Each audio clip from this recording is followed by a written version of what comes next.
Okay, hi guys. Thank you very much for that. Thank you for the intro. My name is Eben Upton. I run a thing called Raspberry Pi, and we make these. That's a Raspberry Pi. I think you've seen it in the video.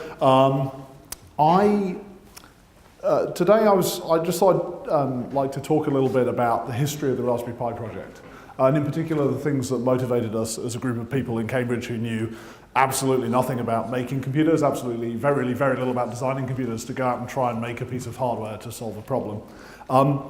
I am going to inflict a small bit of death by PowerPoint on you. I have a very short deck that has some of my favorite moments. We've been doing this. We've been doing Raspberry Pi since about 2006. We've been selling them since 2012, and so I just have a short deck that has some of my favorite bits of the last 2 years since we went in the market.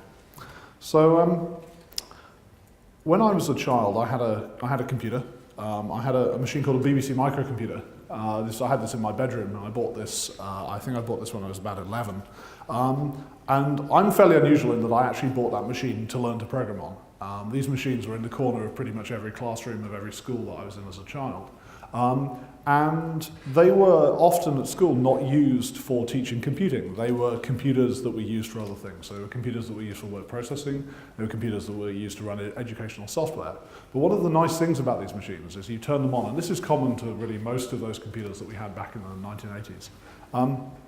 You turn them on and they have this black screen with a white cursor, and you can program them. The very first thing you can do with one of these machines is program them. That's true of a BBC Micro, and it's true of a Commodore 64 or a TRS-80 if you're in the US, or a Sinclair Spectrum. All of these machines have that wonderful property that you turn them on and they go beep and you can write computer programs. And pretty much everyone my age, I'm 35, so I'm no longer an innovator under 35. I'm 35, and at the end of the week I won't even be 35 anymore. Pretty much everybody of my generation, I think in the developed world, had at least some exposure to the possibility of writing a computer program. And lots of people my age, lots of you I'm sure in this room, can at least write that two-line program in BASIC. 10 print I'm the best, 20 go to 10. We used to do this, or we used to type 10 print something much filthier than that, 20 go to 10, and then go and type that in, and then go into a computer store and type it into all of the machines, and then hit enter on all the machines, and then run out, making our own entertainment. Watch through the window as the people like scrabble around trying to turn the things off. And so there are a very large number of people my age, sort of maybe the 10 years either side of me, people who are now between maybe 30 and 50, who were able to kind of accidentally get the experience of being a computer programmer. They were able to kind of just have a very smooth kind of a very smooth learning curve. And this was a really wonderful environment. We have to remember, of course, in a lot of ways, these machines were not anywhere near as, obviously they're not anywhere near as powerful as what we have today. They're not anywhere near as user-friendly as what we have today. But kind of a side effect of that lack of power and that lack of user-friendliness was that people were buying general-purpose computers to do their schoolwork on. People were buying general-purpose computers to play games on. And then they were becoming computer programmers. So I turned up at the university in Cambridge in 1996, and I started studying computer science. And to get a place on that course, I had to fight my way through a fairly large crowd of people, all of whom had had broadly the same experience as me. These are people who, when they arrive at university at the age of 18, they arrive at the age of 18 and they've maybe spent 10 years programming computers. At the point where they come in the door, the very first thing you have to convince a lot of these people is that there's something left to learn. I mean, I remember, there's Cambridge is fairly famous for its short terms. We have about 20 weeks of contact time in a year. We have 3 years to turn you from a high school student into somebody who can start a PhD program. 60 weeks. Now, it's extremely helpful for an organisation like Cambridge to be able to rely on the people coming in the door having some sort of level of experience with computers. And so, 1996, Cambridge is an absolutely fantastic place to study computing. We admit about 100 people every year, and we had about 500 applicants for those 100 places. So it's very easy for the university to fill its course. It could have filled its course 2 or 3 times over. It could have the pick of the crop, and pretty much everyone it let in the door, and a lot of the people it didn't, had that level of experience. So it's really something the university could build on. Now, I loitered around in Cambridge. I continue to loiter around in Cambridge. I loitered around in Cambridge for quite a long time. By 2005, I was what we call a Director of Studies, and the job of a Director of Studies at Cambridge is to organise the undergraduate teaching at a college for a subject, and also to organise the supply of new undergraduates. So one of the key roles of a Director of Studies is to interview people in December for admission to the university the following September. And it's a fantastic job. I mean, it really is a wonderful job being a Director of Studies, because you get to hang out with all these incredibly intelligent undergraduates, and they're fascinating young people. But the really dispiriting thing, and these were still very, very bright kids, but the really dispiriting thing was that the number of people applying to study computer science at Cambridge had collapsed in the 10 years between my arrival and 2005. And we'd gone from about 500 applicants to nearer 200. We'd had to start admitting fewer people, so the course had shrunk, the department had shrunk. And really more worrying, although we were still able to find some very bright kids to come and study, many of them had not had an opportunity to have any real experience of programming a computer. And this was getting to be a real problem for us, year on year declines in numbers. So we, a group of us at the computer laboratory in Cambridge, started to wonder whether we could do something about this. First of all, we started to wonder what had gone wrong, because very clearly something had gone very, very badly wrong. And we started to wonder if we could do something about it. Now, it's still a hypothesis. I mean, we have this hypothesis about what had gone wrong. I've already told you what my hypothesis is. My hypothesis is we used to have these computers we could program. Those computers went away, and then a few years after those computers went away, our supply of students went away. So that's our hypothesis, and it kind of on some level still is a hypothesis. It's still something we're really testing as an organisation. And so what we asked ourselves is, if that hypothesis is correct, how can we test it? And we decided to test the hypothesis by making a small programmable computer, getting it out to a relatively small number of children, and seeing whether that would help to reverse the decline, at least among that group of kids. And we had these very, very small ambitions. So we thought, how many of these things do we need to... Well, first we thought, what do we need to build? We decided we needed to build something. We had only the vaguest idea that we were going to build something that looked like that. We knew we needed to build something which was programmable. Obviously, we needed to build something that had some programming language on. We had a vague idea we wanted to build something that was fun. We had a vague idea we wanted to build something that was fun to use.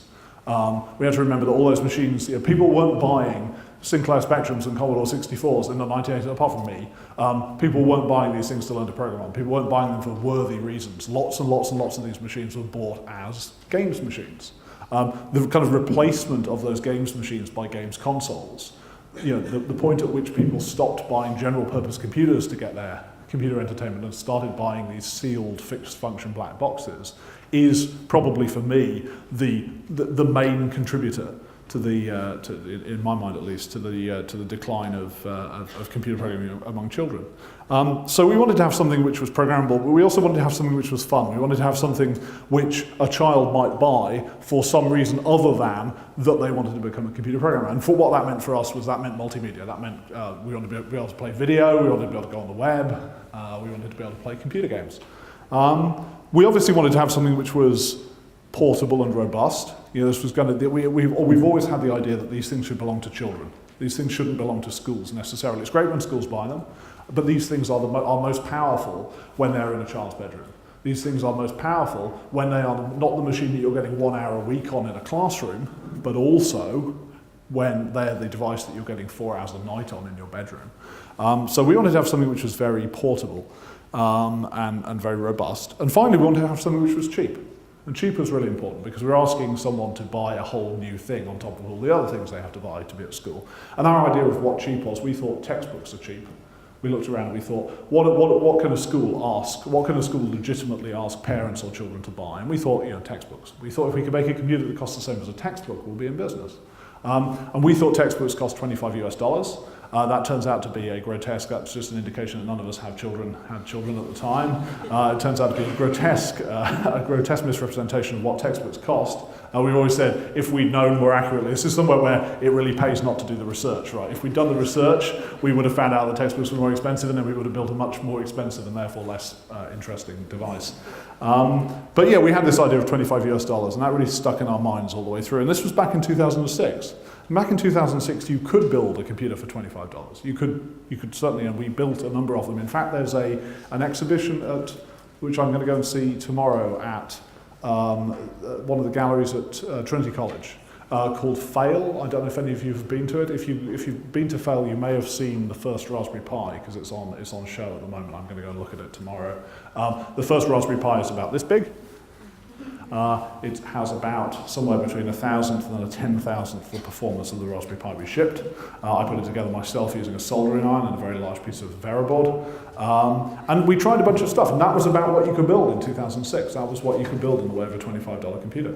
So that wasn't that met some of our requirements. It was actually kind of robust. It's actually nice in some ways that the Raspberry Pi isn't nice. You know, the fact that you can build it yourself by hand, it used only through-hole components, these big, chunky, kind of 1980s style components, meant that you could build it by hand. And I really wish there was some way that kids could build a Raspberry Pi by hand. The fact that this has to be assembled in a extremely high-tech factory in South Wales is about the only thing that I don't like about the Raspberry Pi. So anyway, it was you could build it yourself, and it was cheap, and you could program it. It ran a programming language. It was fun for some value of fun, but it probably wasn't really fun in the way that kids today would expect. You know, you could play a 1980s style computer game, a retro arcade game on it, but that isn't really what a lot of children want today. So we started off with that in 2006, and then to some extent this was a waiting game for us, while we waited for Moore's Law, while we waited for technology to grind on to the point where we could have a product which was really going to meet our goals.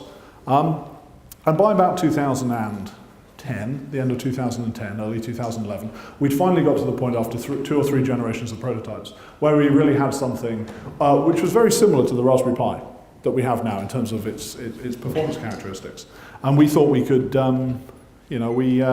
we really thought we could make a go of it. And we had these small dreams. You know, we really thought we were going to try and make 1,000 of these. Our idea was if we could get 1,000 of these and we could put them into the hands of the right 1,000 children. Remember, all we were trying to do was increase the number of applicants to study computer science at Cambridge from 200 to 250 people to 500 people. So if we get 1,000 into the hands of the right kids, then we could probably accomplish that. And that was the scale of our ambition.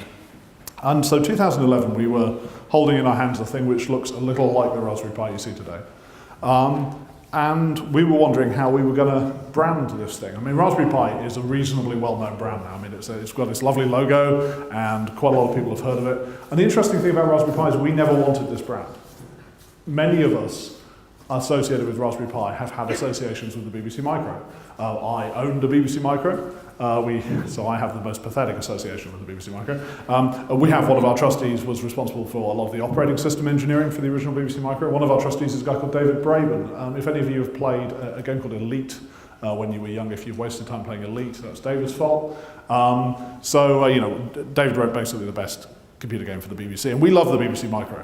And it's this kind of quintessential Cambridge achievement. And so when we were thinking of making an educational computer for kids, the obvious thing to think was, could we call this thing a BBC Micro? Man, it'd be great if we could stick the BBC brand on this, because that's a great brand and we've got some great technology. And we kept having these really heartbreaking meetings with the BBC where we would go to different bits of the BBC and say, look, we've got this technology, why don't you just stick a BBC name on it and we'll call it a BBC Micro and it'll be brilliant.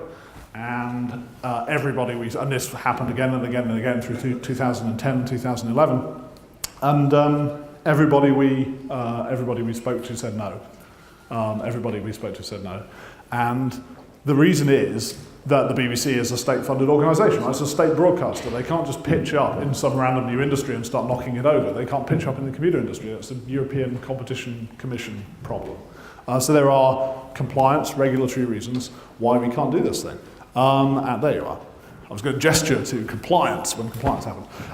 So there were regulatory reasons why we couldn't do it. And our last gasp attempt for this, there's a chap in the UK called Rory Catherine Jones. He's a BBC journalist, and his wife, I think, is a trustee of the BBC, I think. And we thought he would be the perfect person to go and talk to, because he's a very senior and respected journalist. He's got family connections on the other side of the BBC. We thought he'd be a great person to go and see. And we went to see him in May, almost exactly 3 years ago, May of 2011, took our prototype with us in our sweaty hands, and gave him the pitch, really smooth. We'd given this pitch a lot of times now, so it's a very smooth pitch. And he said, no. Again. So that was kind of it for us. But what he did say was, could I take a video of you talking about the idea and put it on my blog? And because we're imbeciles, we said yes.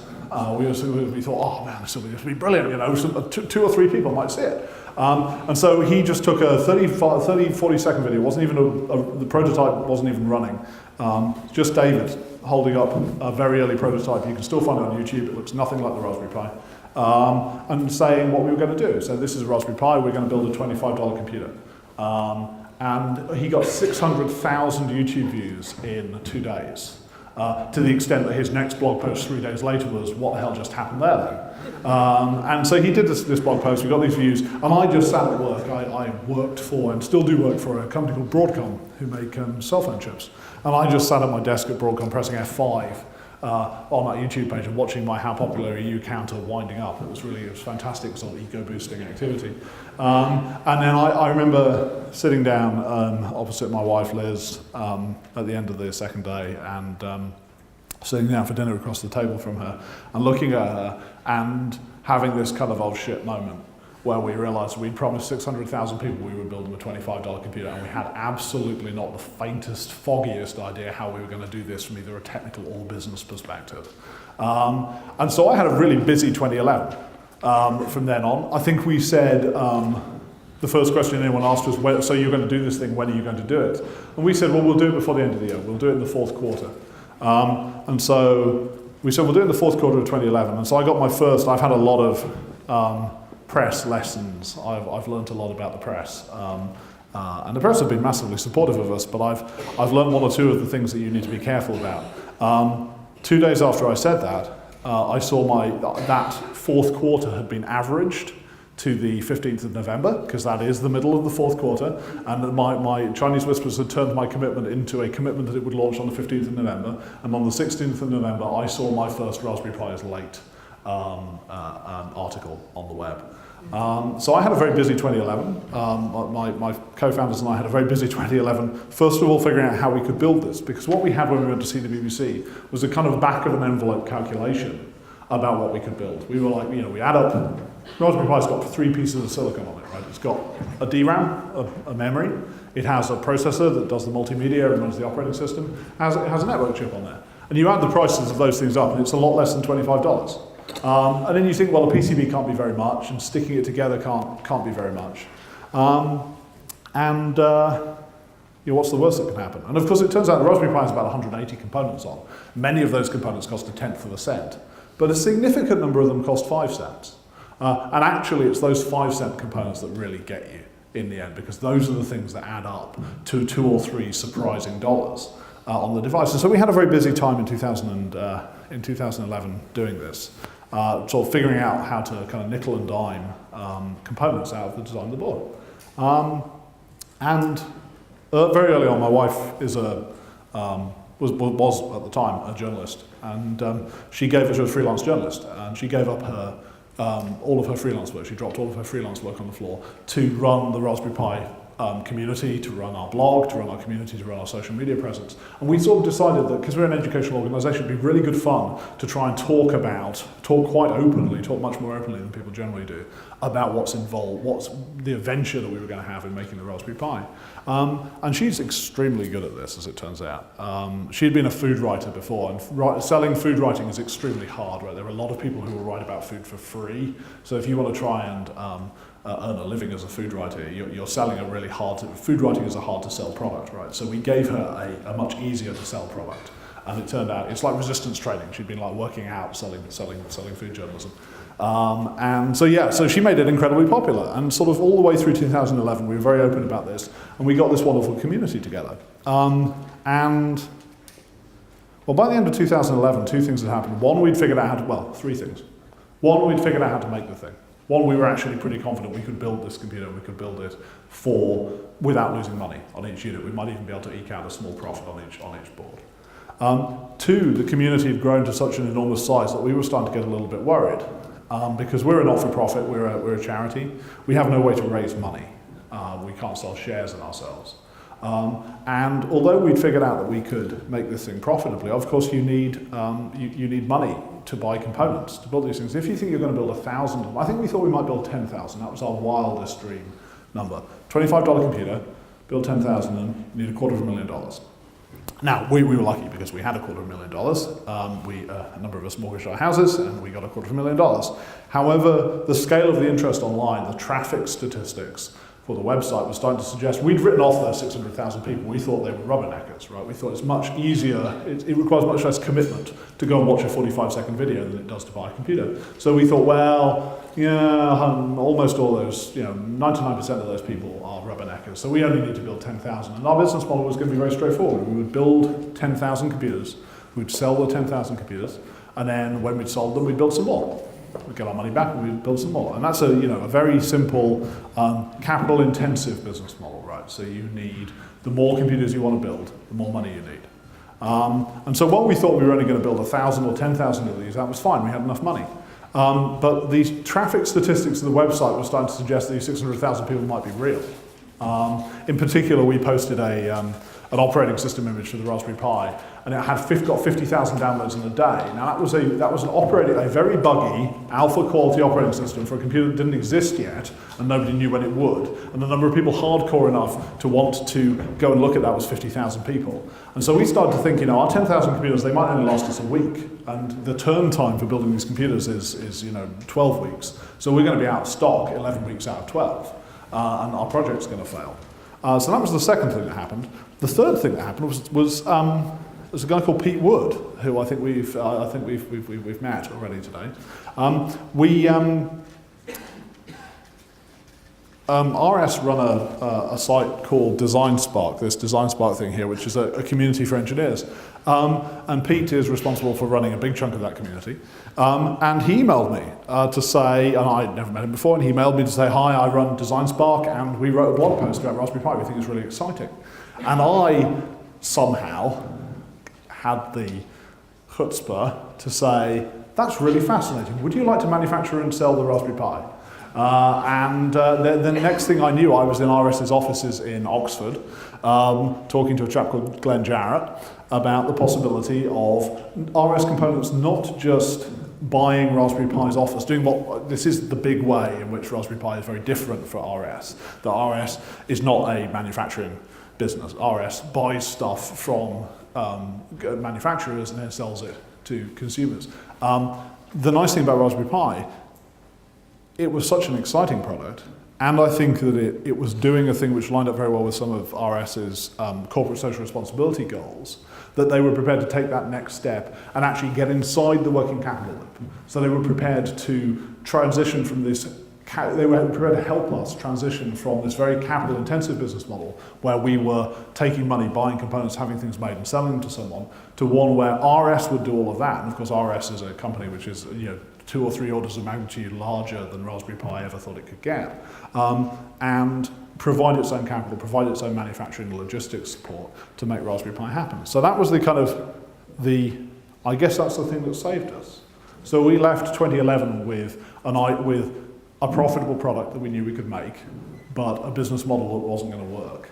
By the time we launched on the 29th of February 2012, we were a licensing-based company. We were an IP licensing company with a couple of licensees, and we sold 100,000 Raspberry Pis on the first day, which was a little bit... So we got the answer to how long will our 10,000 Raspberry Pis last for. 15 minutes if the website stays up, I think was pretty much the answer. So I had a very busy 2011, and then I had a very busy 2012. And of course, I was no longer alone being busy, because I know Alan, we had a fairly busy March doing compliance issues, right? We were the environment where you're a small computer company trying to sell a small computer startup trying to sell a product to a few people, most of whom are engineers. It's a very different compliance environment from a company like RS putting its name on the line to sell a product to a very large number of people, many of whom are consumers. So we had a very busy time in 2012.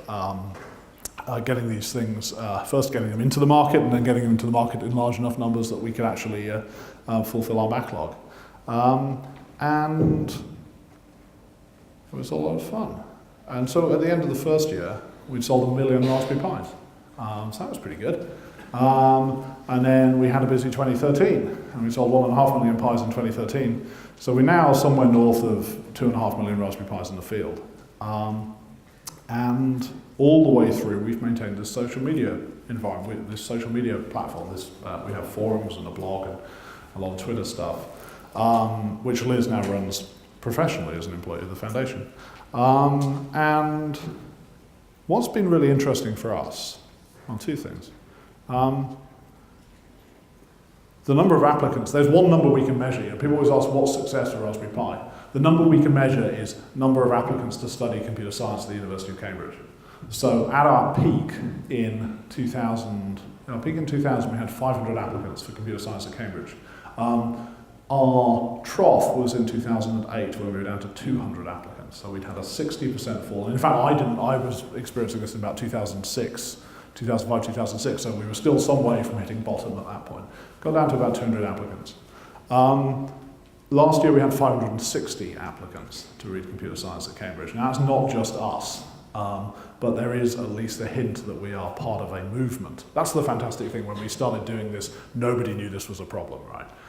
The government was asleep, industry was asleep, everyone either didn't know about this problem or didn't think it was relevant or thought it would fix itself. We're now in an environment 5 years later where everyone knows this is a problem. There's a lot of screaming going on everywhere. There are a lot of organisations. We are not the only people trying to solve this problem. And there's something much nicer about being an organisation in a community trying to solve a problem than there is like one bunch of lonely people waving their arms and saying, you know, we're in trouble here. So that's good. I guess the other thing that we have that shows that we might be making a difference is the character of the posts on our blog. Our blog has been running for almost exactly 3 years. And I think we can divide it fairly neatly into 3 one-year phases. I think the first year phase, almost every article we wrote on that blog was about us. Almost every blog we wrote was about what we were doing to try to come through on this ridiculous promise that we've made to build people these computers.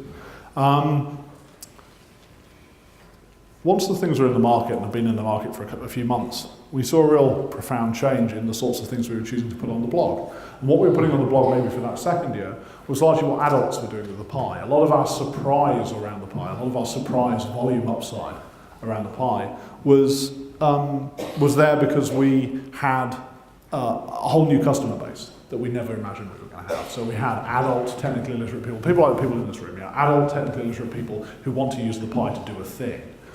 So we were able for a year to fill our blog with accounts of interesting things. I'm going to share a few of them with you in a moment. Accounts of interesting things that adults have done with the Raspberry Pi. The wonderful thing that happened about a year ago, though, is a real pronounced shift to our writing increasingly about what children are doing with the Pi and what teachers are doing with the Pi and what computer programming coding groups are doing with the Pi. There's much more of a feel that we are actually starting to reach our target market, that this isn't just a toy for geeks, this isn't just a toy for adults, that this is something which is finding its way into kids' lives, which kids are finding relevant, they're finding it fun, so they're doing interesting, they're doing fun things with it, and they're doing worthy things with it. And we really today, we could, if we chose to, fill our blog with stories about things that children are doing with the Pi. Before Christmas, we were very lucky last year. When I said that there are a number of organisations that are interested in this problem, one of those organisations is Google. Google have been massively supportive of the computing education agenda.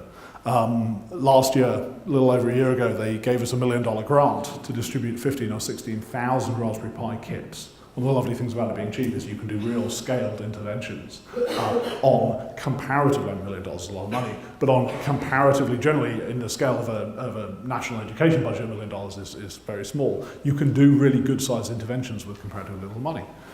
They gave us this before Christmas to distribute some of these kits. We ran a poster competition. We just asked children in the UK to mail us a poster, to draw a poster, and mail us a poster of what they would do if we sent them a Raspberry Pi. We had over 2,000 really, really high quality entries. I think we expected to distribute 200 or 300 Raspberry Pis in that program. In the end, we were so blown away by the quality of the entrants that we went back to Google and kind of begged them for permission to distribute really quite a large fraction of the Pis they'd given us through that route. So there really is a sense that kids find this stuff exciting.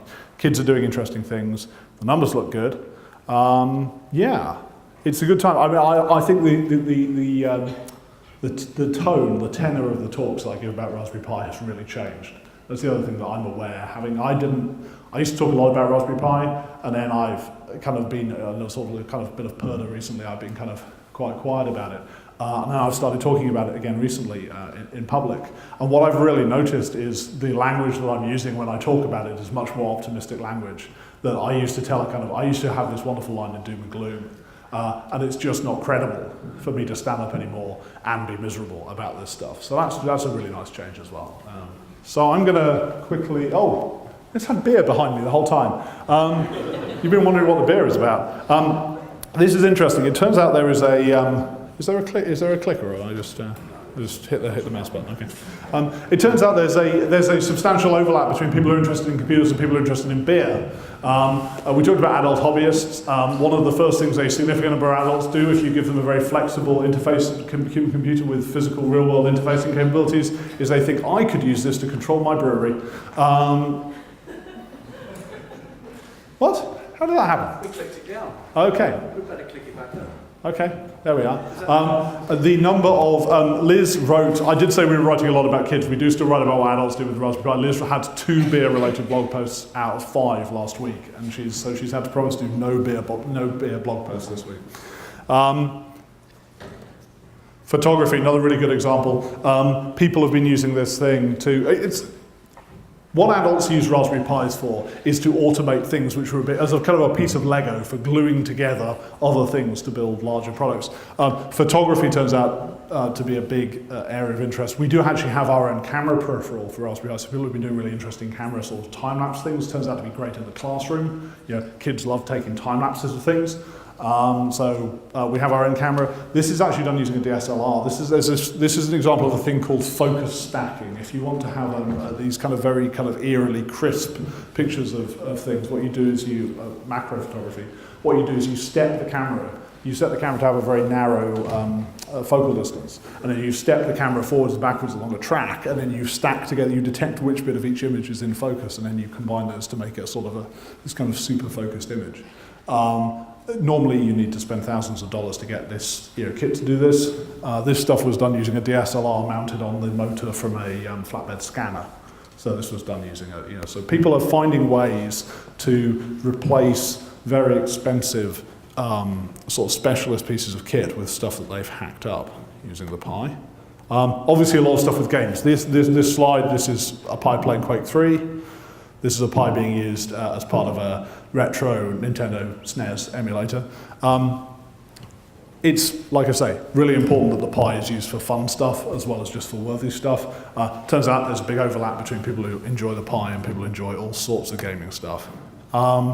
Music. That's a digital analog synth implemented on Pi, a product called Piano. So we have music, and we have art.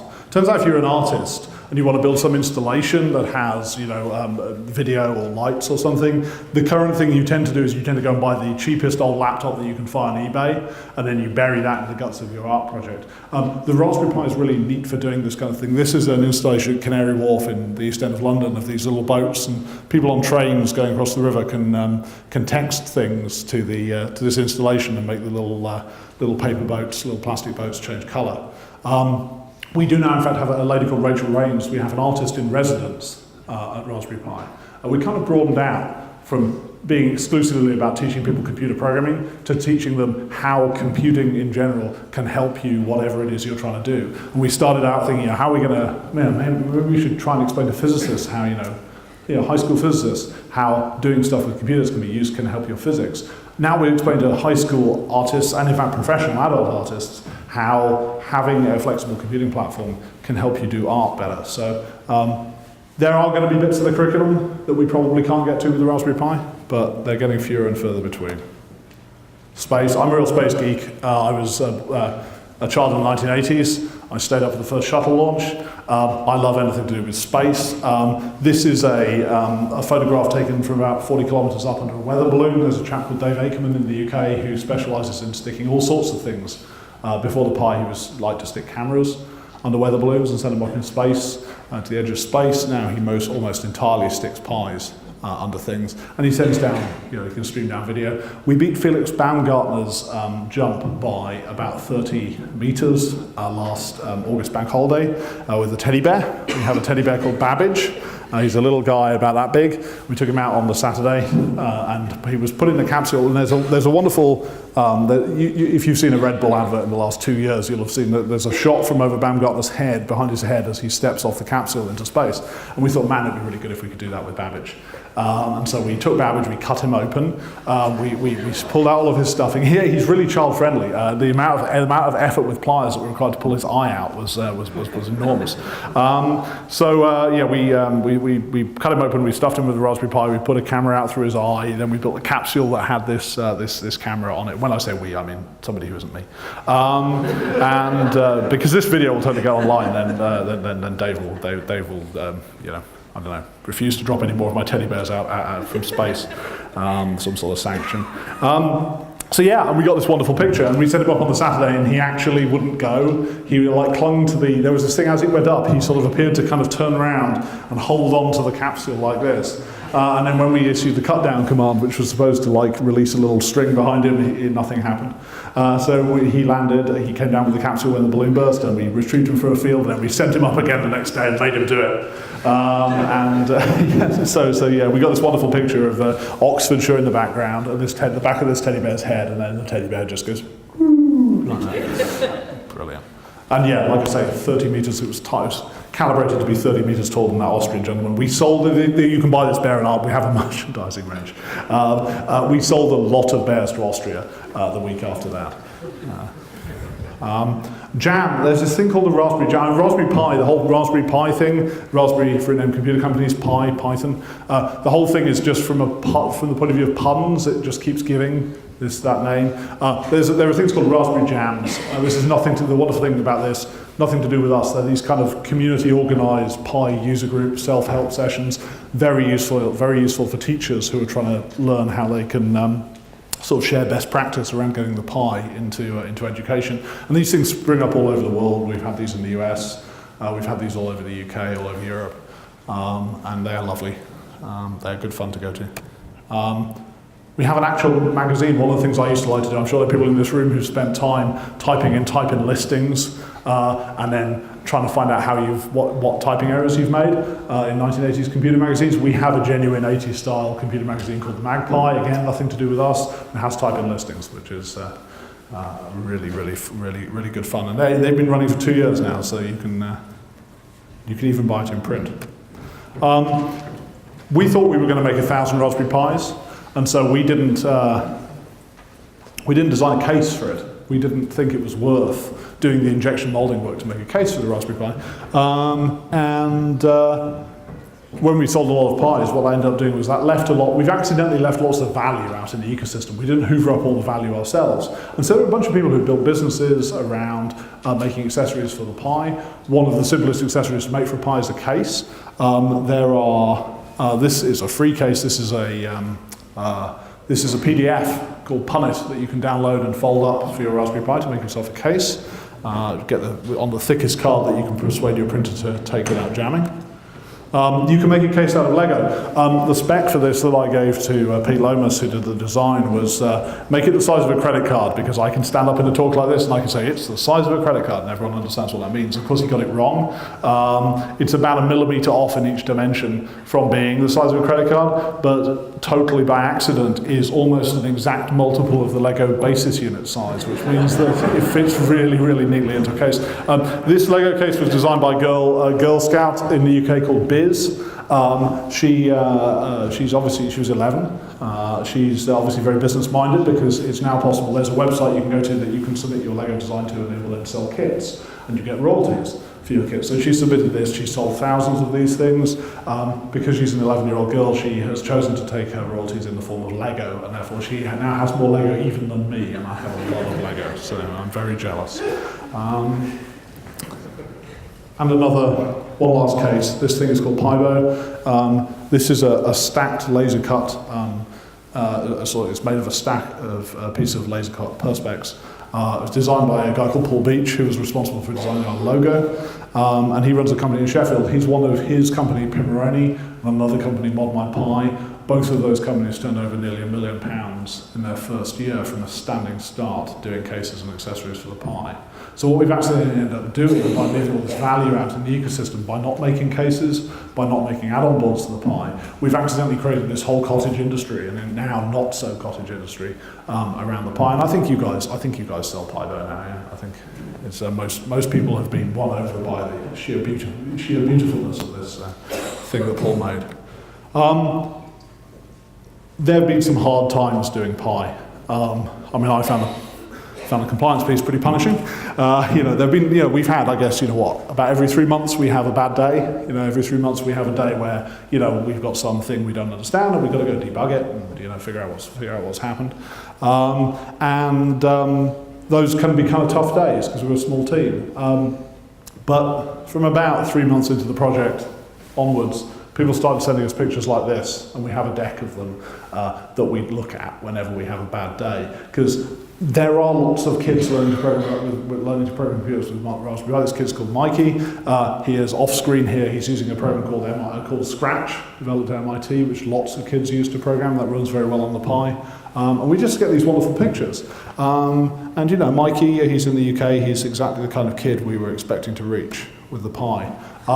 There are kids elsewhere learning to program with the Raspberry Pi. That's been an enormous surprise for us, that there is interest in the Raspberry Pi in the education and other sectors all around the world. And having licensee partners like RS who have that global presence that Alan showed on his slide is a really big, important part of that.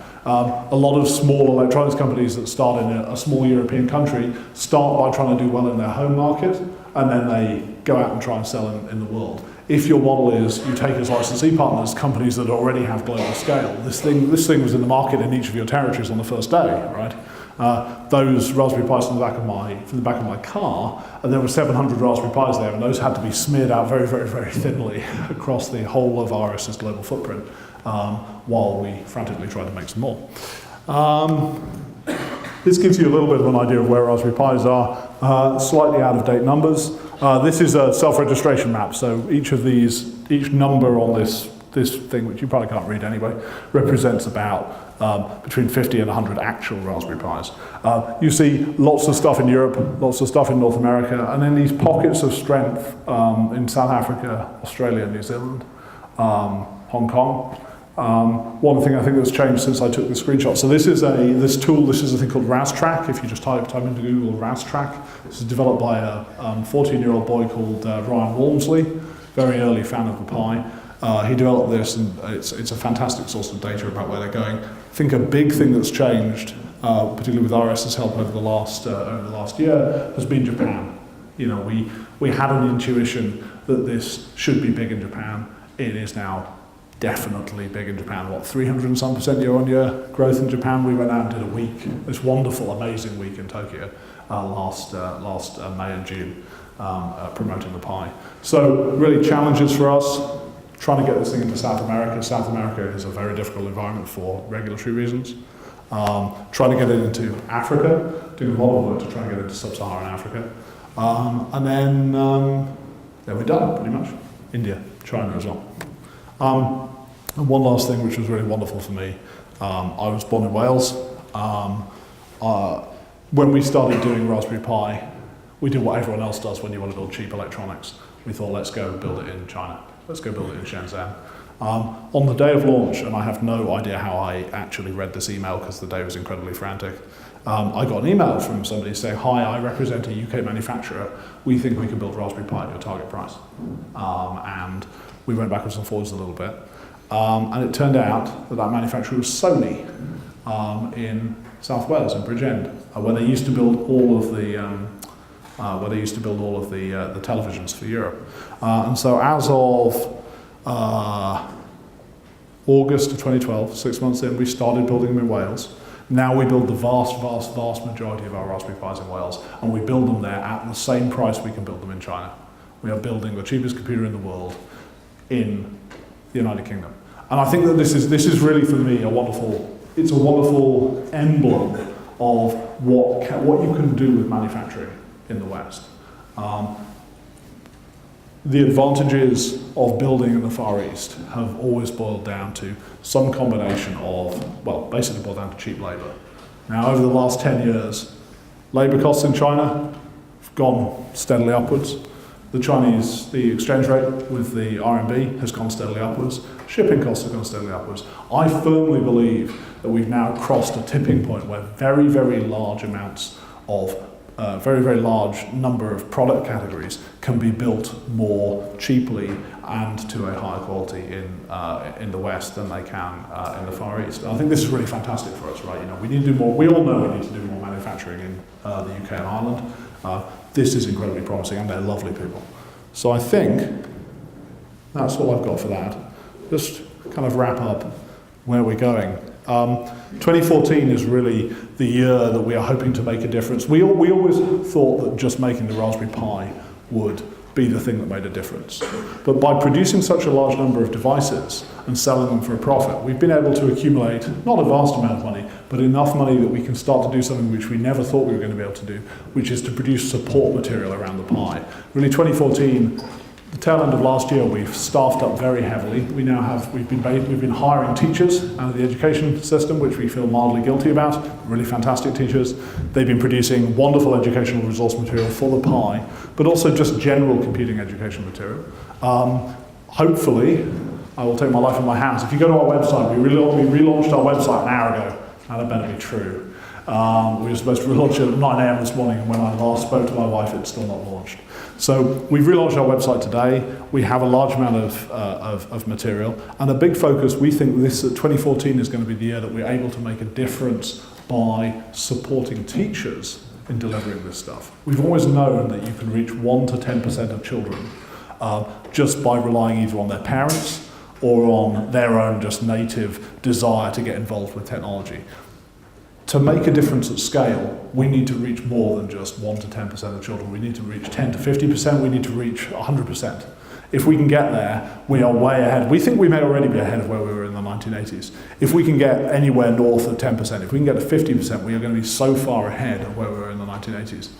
So this is going to be the year I think you're going to see Raspberry Pi kind of break out of just making a small computer, start to make a real difference in terms of supporting those, everyone from teachers to librarians to people who run after school clubs, supporting those people in understanding how they can deliver a computing education experience which is relevant to children, which is going to start to hook people on computing at scale. And my real hope is, we're going to be looking back on this from 2020 as being the year that hopefully a lot of things changed. So thank you very much for your time. I'm happy to take questions if I have time. I'm very happy to take questions. Thank you for taking the time to come out and see us. Thank you.